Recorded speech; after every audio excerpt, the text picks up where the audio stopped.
আমারই এই বুড়ো ওঠ এটা তো ওঠ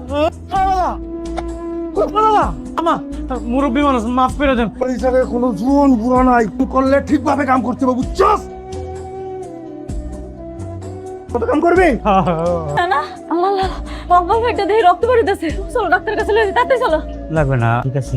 দাঁড়াও, এই টাকাটা রাখো, চিকিৎসার জন্য কাজে লাগাও। এই সুমন, এই কিসের টাকা? মামা ক্যাশ থেকে নিছিলাম। তুই ক্যাশ থেকে আমার অনুমতি ছাড়া টাকা নিছ? মামা ভুল হয়ে গেছে। দাদা, আর আমার অনুমতি ছাড়া ক্যাশ হাত দিবি? মাফ করে দাও, আর হইবো না মামা। ইস, এরে কি করছে আমার ছেলেটাকে? তবে কেউ মারে? আবুলে ক্যাশের টাকা খরচ করতেছিল, তাই মাথা ঠিক রাখতে পারিনি। আর করো, তুই এভাবে মারবি? মামা আরে তুমি মাফ করে দিও। আচ্ছা বেশি ব্যথা রাখতেছে বাবা। মামা